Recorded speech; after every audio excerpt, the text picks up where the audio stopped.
Hello students. तो आज हम पढ़ेंगे मेथड्स ऑफ कुकिंग। कुकिंग दो मेथड से की जा सकती है, कुकिंग बाय मॉइस्ट और wet heat method and cooking by a dry heat.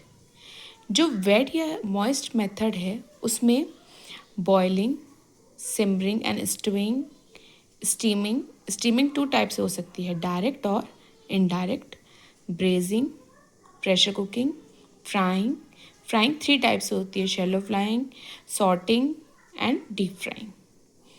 जो ड्राई मेथड है कुकिंग का वो थ्री टाइप से हो सकता है, बेकिंग, ग्रिलिंग एंड रोस्टिंग। अब ये जो कुकिंग मेथड्स हैं इनमें कौन सी टेक्नोलॉजीज यूज हो रही हैं कुक करने के लिए? तो थ्री टेक्नोलॉजीज हैं, microwave, induction cooking and solar cooking.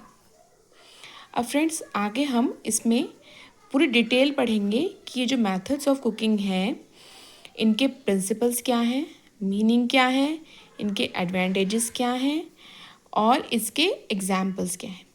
इसमें से आप जितने भी टाइप्स देख रहे हैं इन सभी टाइप्स के हम जो हैं ये प्रिंसिपल्स और एडवांटेजेस डिसएडवांटेजेस ये डिटेल में पढ़ेंगे। लेकिन इसकी वीडियो मैं थोड़ा थोड़ा करके लाऊंगी। एक साथ एक दिन में सारा पढ़ने से आपको भी कन्फ्यूजन होगा, तो इस कन्फ्यूजन को दूर करने के लिए हम एक दिन में एक मेथड ही पढ़ेंगे। तो आज हम स्टार्ट करते हैं बॉइलिंग मेथड से। Boiling method meaning: boiling is a cooking method in which food is cooked in water at its boiling point and the liquid bubbles continuously transferred heat to the food। यानी boiling method क्या होता है? Boiling method वो method है जिसमें कि हम खाने को पानी के अंदर पकाते हैं, या तो पानी के अंदर या हम ऑयल के अंदर भी पका सकते हैं, या कोई भी अदर लिक्विड हो सकता है जिसके के अंदर हम खाने को बनाते हैं, पकाते हैं। अब इसके बेसिक प्रिंसिपल्स क्या होते हैं, यानी किन प्रिंसिपल्स पे काम करता है? इसका पहला प्रिंसिपल है बॉइलिंग का, हीट ट्रांसफ़र बाय कन्वेक्शन। तो ये कन्वेक्शन जो हम हीट ट्रांसफ़र हो रही है उसके थ्रू ये कुकिंग होती है। Next is temperature control method, यानी कि इसमें टेम्परेचर क्या होता है, वो एक कंट्रोल रहता है, यानी कि अप्रॉक्सीमेटली 100 डिग्री सेंटीग्रेड तक।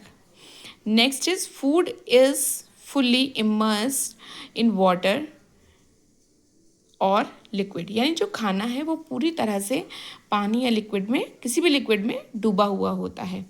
Softening of the food, next principle है इसका कि खाने को सॉफ्ट करना। जैसे कि कच्चा खाना है तो वो जैसे मान आप राजमा खाएं, छोले खाएं, तो कच्चे आप नहीं खा सकते, तो उनको सॉफ्ट करके खाने का जो तरीका होता है उसको हम बॉइलिंग कहते हैं। इस प्रिंसिपल पे बॉइलिंग मेथड काम करता है। एग्जाम्पल्स क्या क्या हैं इसके? एग्जाम्पल्स हैं जैसे कि चावल पकाना, potatoes, eggs, vegetable, making soups और दाल। तो जितने भी हमारे खाने के आइटम हैं जिनको हमें सॉफ्ट करके खाना होता है, जो कि पचने में भी आसान हो, चबाने में आसान हो और खाने के लिए इजी हो, जिसको कि हर एज ग्रुप के लोग अच्छे से खा सकें, जैसे कि बच्चे खा सकें, बूढ़े खा सकें, यंग लोग खा सकें, जो हमें अच्छे से चबाने के लायक हो जाए। ऐसा हमें जब खाना बनाना होता है तो बॉइलिंग मेथड यूज़ करते हैं। अब इसके एडवांटेजेस क्या हैं? इसके एडवांटेजेस हैं simple and easy method. Boiling method क्या है? एक सिंपल मेथड है और इजी मेथड है। नो नीड फॉर ऑयल, यानी इसमें अगर हम हेल्दी खाना बना रहे हैं, से लाइक कि हमें किसी हार्ट पेशेंट को खाना देना है जिसको कि हमें ऑयल नहीं देना है, तो ऐसा खाना हम बॉइलिंग के थ्रू बहुत अच्छे से बना सकते हैं। खाना सॉफ्ट भी हो जाएगा, ऑयल का यूज़ भी नहीं लगेगा और सिंपल पानी में अच्छे से पक जाएगा, जिसे हम उबला हुआ खाना कहते हैं। Next is make food soft and easy to digest. जैसे कि मैं आपको पहले से ही बता रही हूँ कि ये खाने को क्या करता है, सॉफ्ट बनाता है और पचाने में आसानी रहती है। किल्स हार्मफुल माइक्रो ऑर्गेनिज्म, जो ऑर्गेनिज्म हमारे लिए हार्मफुल हैं ये उनको ख़त्म कर देता है।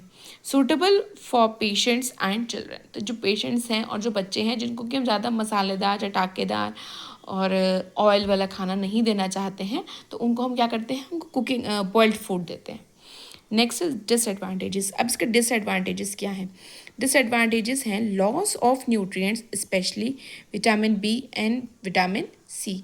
तो इसमें क्या होता है कि इसमें जो है सबसे बड़ा नुकसान क्या है कि इसमें जो है विटामिन सी और विटामिन बी का लॉस हो जाता है। फूड में बिकम टेस्टलेस एंड ब्लैंड। जो फूड है वो कई बार क्या होता है, बिल्कुल टेस्टलेस हो जाता है और वो ब्लेंड हो जाता है, मतलब ज़्यादा उबल जाने से उसका जो है टेस्ट खराब हो जाता है। ओवर कुकिंग में मेक फूड मशी, यानी कि जो अगर हम ज़्यादा कुक कर दें, ज़्यादा उबाल दें, तो क्या हो जाता है, वो बहुत मेसी सा हो जाता है, ना उसमें कुछ टेस्ट पता चलता है, ना फ्लेवर, ना उसका कोई प्रेजेंस ही रहता है। नेक्स्ट इज फ्लेवर में गेट डाइल्यूट इन वाटर। जो फ्लेवर होता है वो भी ज़्यादा पानी की वजह से, ज़्यादा उबलने की वजह से फ्लेवर भी ख़त्म हो जाता है।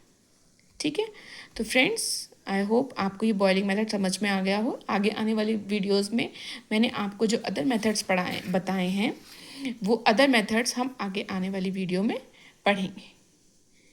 अगर आपको मेरी वीडियो अच्छी लगी हो तो please like, share and subscribe, और अपने आगे फ्रेंड्स को भी शेयर कर सकते हैं। Thank you so much.